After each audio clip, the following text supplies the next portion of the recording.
violência contra a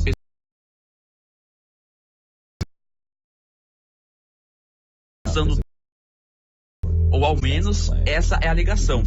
Você pode entrar na discussão de que as mulheres estão sendo usadas para aquele propósito e como é a vida delas, mas chegamos a um longo caminho escada abaixo, de Descartes a Freud, até os dias atuais, onde a sociedade está cada vez mais e mais estruturada, baseada em desejos humanos desgovernados.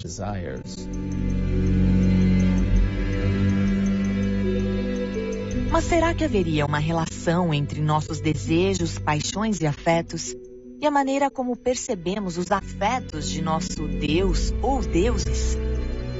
Os gregos pré-socráticos, que se fiavam na solidez da matemática, não podiam conceber a ideia de um Deus com paixões. Afinal, para eles, se Deus não muda, não poderia ser turbado e movido por afetos e paixões. Assim, desenvolveram a ideia da impassibilidade divina. Quando os deuses assumiram características humanas, passaram a ter paixões, mas não amavam os humanos. Então, poderia a compreensão das paixões divinas se refletir no modo como os homens se relacionavam no passado e se relacionam ainda hoje?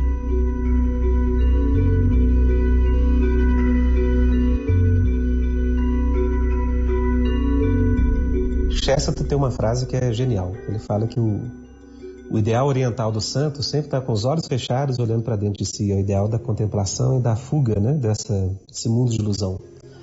E o ideal sempre dos santos cristãos são pessoas com os olhos bem abertos e agindo de determinada forma com afetos, né?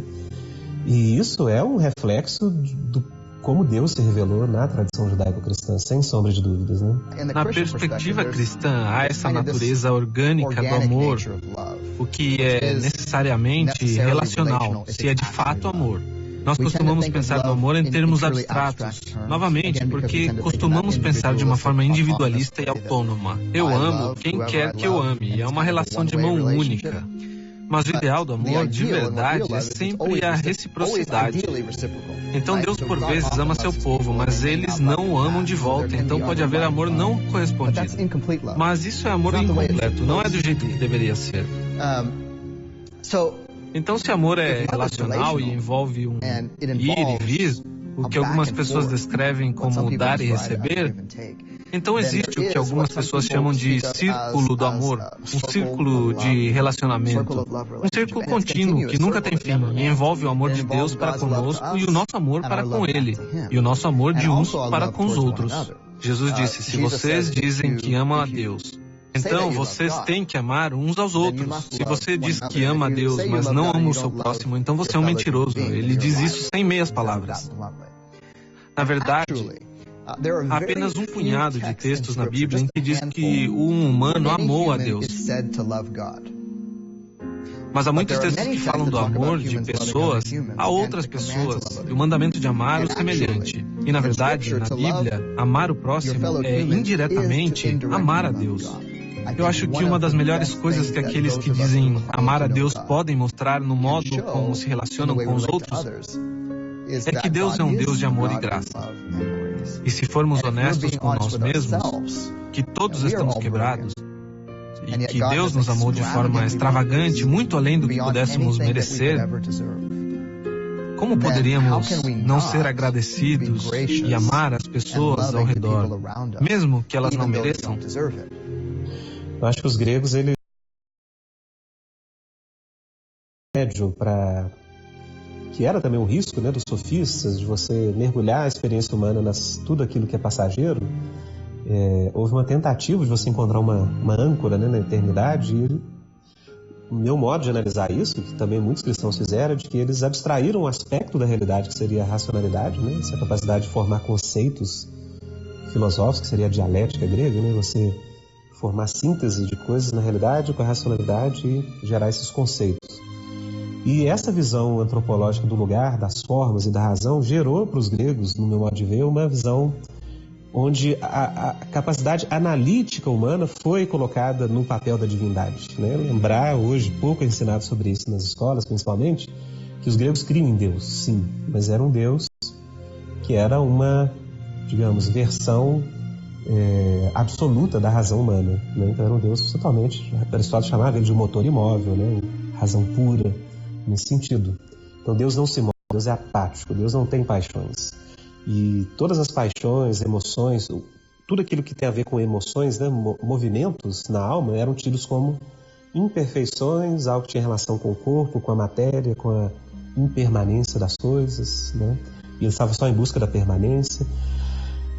Tá, é importante a gente ter a eternidade como referencial, mas não abstraindo um elemento da vida humana legítimo, que seria a racionalidade, e colocando no lugar da divindade.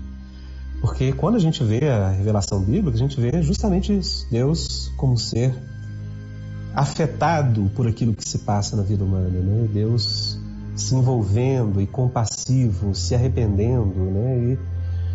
Houve uma tentativa de reinterpretar tudo isso de forma alegórica por causa das categorias racionais gregas, e hoje há um debate teológico muito forte justamente em cima desse ponto, né? O que seria a impassibilidade divina? Uma coisa é você dizer que Deus não muda, e isso o cristão vai concordar, ou seja, Deus não evolui, Deus não está sob o tempo e ele se modifica à medida que o nosso tempo avança historicamente. Então Deus transcende o próprio tempo, que ele criou o tempo, né? Agora, por outro lado, Deus se envolve conosco de forma que nós temos por parte de Deus todos os seus afetos revelados a nós. E eu creio que é um erro teológico e filosófico você tentar passar uma régua, né, de abstração e dizer que isso são tudo antropomorfismos, né?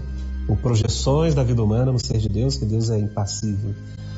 Então isso afetou muito a espiritualidade medieval, principalmente nos meios mais escolásticos, né? Então Deus sempre foi retratado nesses contextos como um Deus imóvel, indiferente, e que isso seria uma marca da sua eternidade e impassibilidade. Eu não creio que a Bíblia de modo algum afirme isso. Em uma antropologia cristã e bíblica, os afetos são centrais, né? Ou lembrando Jonathan Edwards, assim como os afetos são grande parte da vida humana comum, né? A nossa relação com Deus também é mediada em grande medida por afetos. Então por isso ele chama esses afetos de as afeições religiosas, ou seja, aquelas pessoas que Deus atraiu para si por meio do seu Espírito, da sua obra em um ser humano, ele produz uma série de afetos que, e muito importante, sempre estão em contato com o objeto externo a esse ser humano, que é o próprio Deus, mas que trazem certas características, né? Então,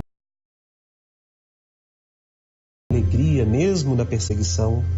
Ele fala, olha, tá vendo?